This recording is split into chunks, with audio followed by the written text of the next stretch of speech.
नमस्कार, मैं हूं संजय शर्मा।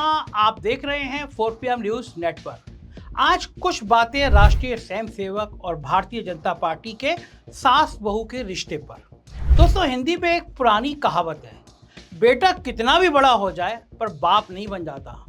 पिछले 6 महीने से राष्ट्रीय स्वयंसेवक संघ और भारतीय जनता पार्टी में इसी कहावत के इर्द गिर्द घमासान जारी है। आरएसएस बताना चाहती है कि भाजपा उससे निकली हुई पार्टी है, उसकी कोई अपनी हैसियत नहीं है और चुनाव जिताने के लिए हमेशा उस पर ही निर्भर रहना पड़ेगा। वहीं 10 साल तक सत्ता पर काबिज रहने के बाद भारतीय जनता पार्टी को लगा उसे किसी की जरूरत नहीं है, बस मोदी की गारंटी बोलकर 400 पार सीटें ले सकते हैं। कहां और कब से शुरू हुआ ये प्यार, ये मोहब्बत, ये चूहे बिल्ली का खेल और आगे ये क्या मोड़ लेगा? आने वाले समय में भाजपा आरएसएस को आडवाणी की तरह मार्गदर्शक मंडल में डाल देगी या फिर आरएसएस भाजपा को झुकाकर समझा देगी कि बाप बाप होता है। जानते हैं आज के इस वीडियो में, और साथ ही ये भी जानते हैं, ये भी समझते हैं, कुछ रोचक किस्से बताते हैं। जैसे कि एक जमाना था जब आरएसएस भाजपा को नहीं कांग्रेस को सपोर्ट कर रही थी। जी हाँ, वर्तमान से लेकर इतिहास के पन्नों को खंगालते हैं आज के इस वीडियो में और समझते हैं आरएसएस और भाजपा के नोकझोंक भरे रिश्ते को। बात की शुरुआत करते हैं ताजा लड़ाई से। मई 2024 से सारा किस्सा शुरू होता है। लोकसभा चुनाव के दौरान 5 चरण बीत चुके थे। मोदी जी मुजरा, मंगलसूत्र, मुसलमान जैसी ओछी बयानबाजी कई जगह कर चुके थे। उन्हें और भाजपा को लग रहा था कि उनकी लहर है, गोदी मीडिया बम था। इसी उधेड़बुन में, ओवर कॉन्फिडेंस में 21 मई को भाजपा के अध्यक्ष जेपी नड्डा ने इंडियन एक्सप्रेस को एक इंटरव्यू दिया और बड़ी भारी भरकम बात क्या डाली। उन्हीं के शब्दों को कोट करता हूं। शुरू में हम अक्षम होंगे, थोड़ा कम होंगे, आरएसएस की जरूरत पड़ती थी, आज हम बढ़ गए हैं, सक्षम हैं। नड्डा साहब ने साफ साफ कह दिया कि भाजपा को चुनाव जिताने के लिए अब आरएसएस की जरूरत ही नहीं है। ऐसा घमंड आना स्वाभाविक था। नड्डा और भाजपा ने सोचा था कि जब उनके राज में राम मंदिर बन गया तो अब चुनाव जिताना बाएं हाथ का खेल है। लेकिन हुआ क्या? अयोध्या में ही चुनाव हार गए। 2019 में उत्तर प्रदेश में 74 सीट जीतने वाली भाजपा 36 सीटों पर आ गई, अपनी हैसियत पर आ गई। यह आंकड़ा और भी कम हो सकता था। भाजपा उत्तर प्रदेश में 20 सीटों पर सिमट सकती थी और भले नीतीश और नायडू आ जाते, सरकार नहीं बन पाती। वो तो मायावती ने अपने प्रत्याशी उतारकर सिर्फ इंडिया अलायंस के वोट काट डाले। अगर बसपा का कैंडिडेट नहीं होता तो भाजपा 16 सीटें और हार जाती। उत्तर प्रदेश में भाजपा की इस शर्मनाक हार के कई कारण हैं, लेकिन सबसे बड़ा कारण था आरएसएस और भाजपा का आपसी तनाव। मोदी अपने मन की बात करने में इतना मशगूल थे, वो अपने कोर वोटर के मन की बात समझ ही नहीं पाए। उनका कोर वोटर क्या चाहता है जान ही नहीं पाए। फील्ड में भाजपा के लिए असली फील्डिंग बिठाने का काम हमेशा से आरएसएस का कैडर करता आया है। वो लोग गांव-गांव में बैठते थे, गांव-गांव में फैले हुए हैं, अपनी शाखाओं में हिंदू राष्ट्र और भाजपा की मिली जुली घुट्टी लोगों को पिलाते रहते हैं, झूठी झूठी बातें करते रहते हैं। लेकिन इस बार का चुनाव प्रचार अलग था। नड्डा का बयान अचानक मुंह से निकले शब्द नहीं थे जिन्हें बाद में उनके ऊपर खेद हो, बल्कि पूरे कॉन्फिडेंस के साथ कही गई बात थी। क्योंकि उसके पहले के 5 चरण में भी आरएसएस का कैडर कैंपेनिंग को लेकर खासा उत्साहित नहीं था, खामोश था, मायूस था। आरएसएस के पदाधिकारियों की तरफ से कैडर को कोई आदेश नहीं था। घर घर जाकर भाजपा का प्रचार करने वाला कैडर शांत बैठा था। पर्ची बांटने का काम हमेशा से आरएसएस कैडर करता आया है।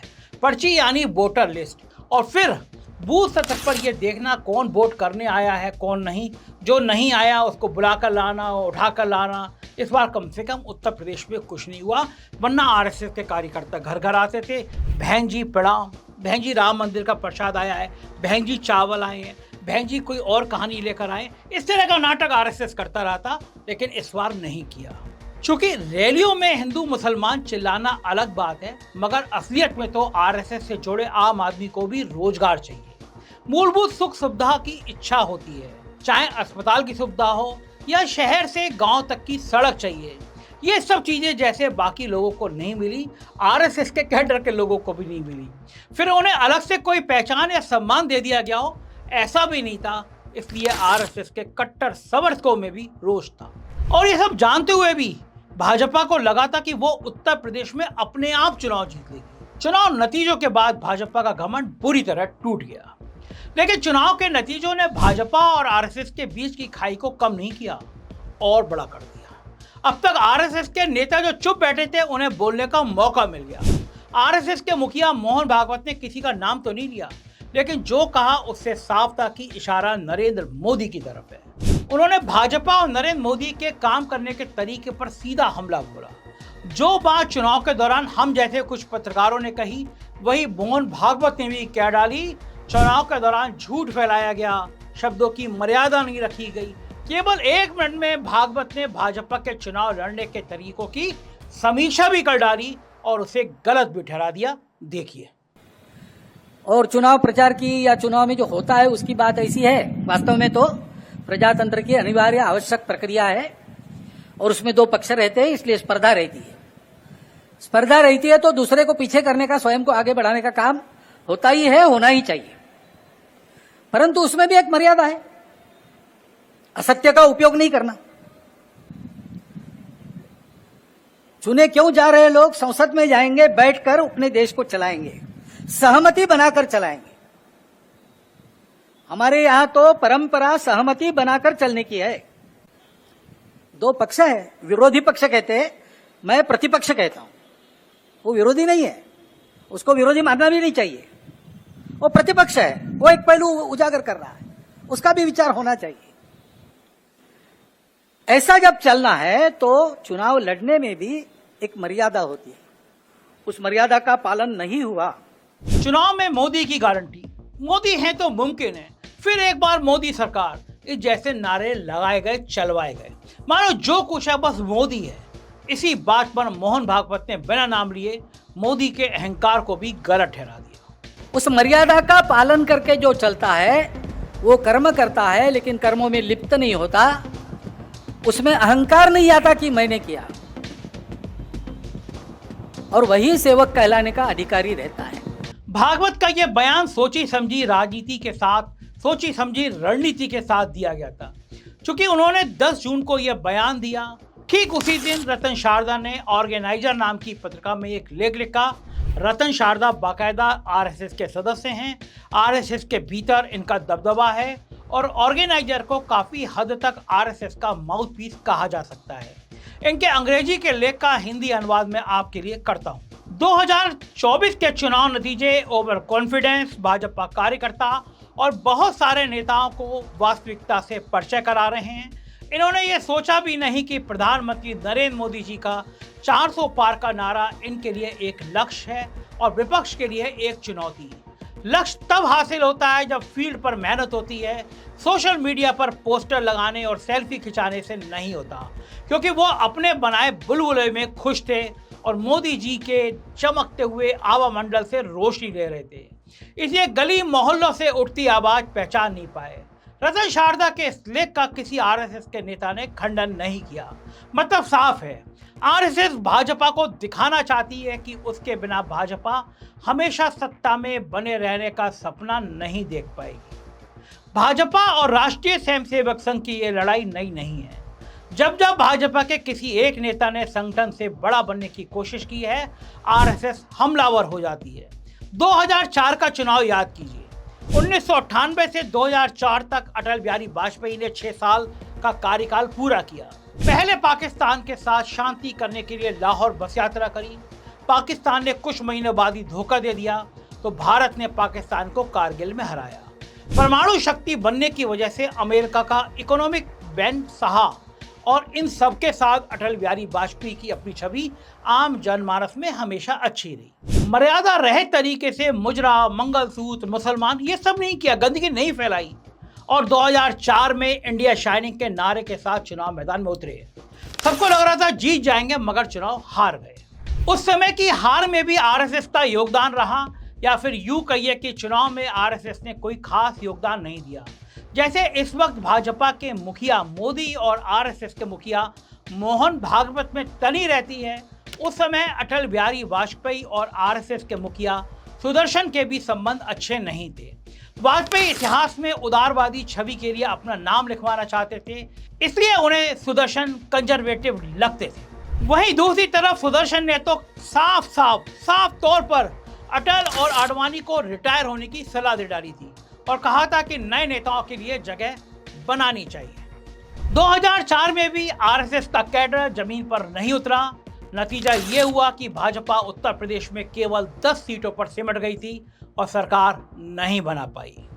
कुछ ऐसे हालात तो इस बार भी बन गए थे, मगर उत्तर प्रदेश में मायावती ने और ओडिशा में नवीन पटनायक से नाराज वहां की जनता ने भाजपा की नाव किसी तरह बस पार लगवा दी।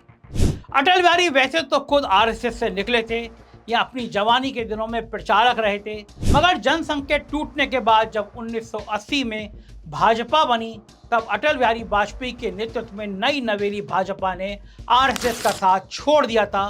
उस वक्त भाजपा ने 3 नए काम किए। पहला, कोई भी कार्यकर्ता भाजपा और आरएसएस दोनों का सदस्य नहीं हो सकता, ऐसा नियम बनाया गया। दूसरा, आरएसएस के साथ होने वाली समन्वय समिति की बैठकों को खत्म कर दिया गया। और तीसरा, जनसंघ के फाउंडर दीनदयाल उपाध्याय के मानववाद के सिद्धांत को छोड़कर गांधी का समाजवादी सिद्धांत भाजपा ने अपनाया। नतीजा यह हुआ कि आरएसएस ने भी अपने लक्ष्यों के लिए दूसरा घर तलाशना शुरू कर दिया। उस वक्त के सरसंघ चालक यानी आरएसएस के मुखिया बाला साहब देवरस के संबंध पहले इंदिरा गांधी के साथ अच्छे रहे और फिर राजीव गांधी के साथ भी अच्छे रहे। 1975 में आरएसएस ने इंदिरा गांधी की इमरजेंसी का सपोर्ट किया। उस वक्त देवरस की इंदिरा गांधी को लिखी चिट्ठियां भी इस बात का सबूत है। आईबी के रिटायर्ड चीफ ने 2015 में इस बात का खुलासा किया। लेकिन इंदिरा गांधी तो इंदिरा गांधी थी, उन्होंने आरएसएस को ज्यादा लिफ्ट नहीं दी। जब इंदिरा गांधी से कोई खास रिस्पॉन्स नहीं मिला तो उसके बाद 1977 में जनता पार्टी के साथ जनसंघ और आरएसएस भी जुड़ गया। लेकिन फिर 1980 में जब नई बनी भाजपा ने नया रास्ता पकड़ा तो आरएसएस फिर कांग्रेस की छत्र छाया में जाने लगी। 1984 के चुनाव में पहली और आखिरी बार 400 पार सीटों का सपना पूरा हुआ था, जब राजीव गांधी ने 404 सीटें जीती थी। इंदिरा गांधी की हत्या से लोगों का राजीव के लिए प्यार तो बड़ी वजह थी, मगर आरएसएस का कांग्रेस को सपोर्ट करना भी एक बड़ी वजह था। इसी सपोर्ट के चलते 1986 में राजीव गांधी ने राम मंदिर पर लगे 40 साल पुराने ताले खुलवाए थे। वहीं दूसरी ओर भाजपा 1984 के चुनाव में केवल 2 लोकसभा सीटों पर सिमट गई थी। ये 2 लोग थे, गुजरात से ए.के. पटेल और आंध्र प्रदेश से जंगा रेड्डी। जी हां, जीतने वाले कैंडिडेट ना तो अटल बिहारी वाजपेयी थे और ना ही आडवाणी। आडवाणी उस वक्त राज्यसभा में थे और अटल बिहारी वाजपेयी ग्वालियर से अपनी सीट हार गए थे। उस वक्त भाजपा के एजेंडे में कहीं भी राम मंदिर नहीं था, मगर जब 1984 के चुनाव में अपनी दुर्दशा देखी और 1986 में राजीव गांधी ने राम मंदिर के ताले खुलवाए तो भाजपा ने गियर बदल दिया। दोबारा जनसंघ और आरएसएस के हिंदुत्व वाले एजेंडा को आगे ले आई। इसके लिए 1986 में ही आडवाणी को भाजपा का अध्यक्ष बनाया गया और उसके बाद आडवाणी की रथ यात्रा और बाबरी मस्जिद का गिराया जाना सबको याद है। गौर से देखिए अखबार के इस फोटो को। आडवाणी के रथ पर एक आरएसएस प्रचारक सवार हैं जिनके हाथ में माइक है। आरएसएस के इस प्रचारक का नाम है नरेंद्र मोदी। आडवाणी की रथ यात्रा के दौरान आरएसएस का चेहरा थे युवा प्रचारक नरेंद्र मोदी। इन्हीं नरेंद्र मोदी को चीफ मिनिस्टर की कुर्सी 2002 में जाने वाली थी। गोधरा के दंगों के बाद अटल बिहारी वाजपेयी ने साफ तौर पर मोदी का इस्तीफा मांग लिया था, राजधर्म की याद दिला दी थी, मगर आडवाणी और आरएसएस ने इनकी कुर्सी बचाई। इस खबर की पुष्टि उस वक्त के मंत्री और आरएसएस के खास आदमी यशवंत सिन्हा कई बार कर चुके हैं। लेकिन अब उसी मोदी से आरएसएस नाराज है। कारण साफ है, मोदी अपने आप को संगठन और पार्टी से बड़ा समझते हैं। मोदी और उनके कुछ खास लोगों को लगता है कि जो कुछ है वो मोदी की वजह से है। जिन आडवाणी ने इनकी कुर्सी बचाई उनको जबरदस्ती राजनीतिक संन्यास मोदी ने दिला दिया और उसी तरह जिस आरएसएस की उंगली पकड़कर मोदी सत्ता के गलियारों तक पहुंचे उससे किनारा कर सत्ता में बिना किसी रोक टोक के बने रहना चाहते हैं। मगर आरएसएस भी कमाल की संस्था है, ना तो पूरे तरीके से राजनीति में आती है और ना ही राजनीति छोड़ना चाहती है, पर्दे के पीछे से सत्ता को चलाना चाहती है। भाजपा में ऑर्गेनाइजर सेक्रेटरी का पद, संगठन का पद हमेशा आरएसएस प्रचारक के लिए होता है। आज इस पद पर बीएल संतोष है। 1998 से 2001 तक मोदी इसी पद पर थे, इसके बाद सीधे मुख्यमंत्री चुन लिए गए। लेकिन अब मोदी का खुद को हर किसी से बड़ा मान लेना आरएसएस को रास नहीं आ रहा है। आरएसएस चाहती है भाजपा सत्ता में रहे, मगर नहीं चाहती कि मोदी भी सत्ता में रहे। इसलिए आने वाले समय में भाजपा और आरएसएस की तकरार और ज्यादा बढ़ती हुई नजर आएगी। अब तक भाजपा को नया अध्यक्ष न ढूंढ पाना इसी तकरार की वजह से है। संघ संजय जोशी के नाम को इसीलिए आगे बढ़ाना चाहता है, जो मोदी के सबसे बड़े दुश्मन हैं। कुल मिलाकर यह साफ है कि अपनी उम्र, अपने रवैये और आरएसएस के साथ अपने बिगड़ते रिश्तों की वजह से मोदी का राजनीतिक जीवन अपने आखिरी पड़ाव पर है। क्या 2029 में मोदी चेहरा नहीं होंगे, या उससे पहले भी मोदी की कुर्सी जा सकती है? ये आने वाले समय में भाजपा और आरएसएस के रिश्ते तय करेंगे। ऐसे ही हम आपको अंदरूनी पार्टी की खबरें बताते रहेंगे। आप देखते रहिए 4PM।